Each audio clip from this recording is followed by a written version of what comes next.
ચૈત્ર નવરાત્રિ દરમિયાન અખંડ જ્યોતિ શા માટે પ્રગટાવવામાં આવે છે, તેનું મહત્ત્વ અને નિયમો જાણો. ચૈત્ર માસના શુક્લ પક્ષની પ્રતિપદા તિથિએ નવરાત્રિ ઉત્સવ ઉજવવામાં આવે છે.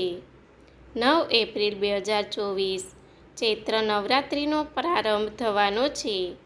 આ સાથે હિન્દુ નવું વર્ષ 2081 પણ શરૂ થવાનું છે. નવરાત્રિ દરમિયાન સમગ્ર 9 દિવસ સુધી મા દુર્ગાના 9 સ્વરૂપોની પૂજા કરવામાં આવે છે. દર વર્ષે નવરાત્રિ પર માતા રાણીનું આગમન વિશેષ વાહન પર થાય છે, જેનું વિશેષ મહત્ત્વ છે.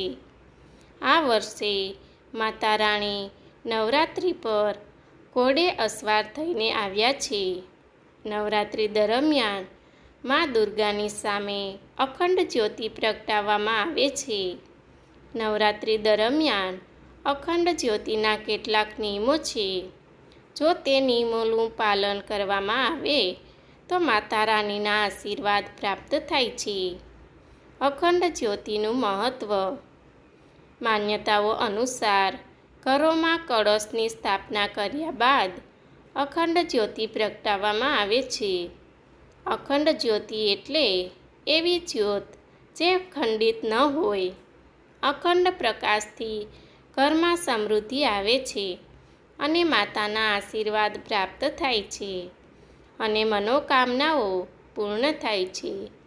કહેવાય છે કે નવરાત્રિ દરમિયાન અખંડ જ્યોતિ ઓલવવી એ અશુભ છે.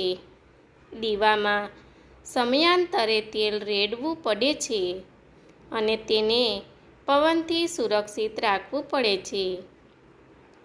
અખંડ જ્યોતિના નિયમો. નવરાત્રિ દરમિયાન અખંડ જ્યોતિ પ્રગટાવવાનો પ્રથમ નિયમ એ છે કે જ્યોતિની સંભાળ રાખવા માટે કોઈને કોઈ વ્યક્તિ હોવી જોઈએ. જ્યોતિ પ્રજ્વલિતનો મતલબ એ છે કે માતા તમારા ઘરમાં 9 દિવસ બિરાજમાન છે. અખંડ જ્યોતિ પ્રગટાવતા પહેલાં માતાની પૂજા કરો. દીવો પ્રગટાવવા માટે કળશ અથવા ચોકીનો ઉપયોગ કરો. જો તમે દીવો પ્રગટાવતા હોય તો તેના પર લાલ કપડું પાથરી દો અને જો તમે કળશની ઉપર દીવો પ્રગટાવતા હોય તો તેની નીચે ઘઉં રાખો. અખંડ જ્યોતિની જ્યોત રક્ષાસૂત્રથી કરવી યોગ્ય માનવામાં આવે છે. દીવો પ્રગટાવવા માટે ઘી કે સરસવના તલના તેલનો ઉપયોગ કરી શકાય છે. અખંડ જ્યોતિ મા દુર્ગાની જમણી બાજુ રાખવી જોઈએ.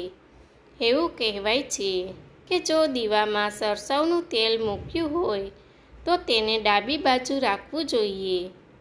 અખંડ જ્યોતિ પ્રગટાવતા પહેલાં ભગવાન ગણેશ, મા દુર્ગાની પૂજા કરો અને મા દુર્ગા મંત્ર ઓમ જયંતી મંગલા કાલી ભદ્રકાલી કૃપાલિની દુર્ગા ક્ષમા શિવધાત્રી સ્વાહા સ્વધા નમોસ્તુતે નો જાપ કરો. અખંડ જ્યોતિને પવનથી બચાવો અને ધ્યાનમાં રાખો કે 9 દિવસ સુધી અખંડ જ્યોતિ કોઈ પણ સંજોગોમાં ઓલવવી ન જોઈએ.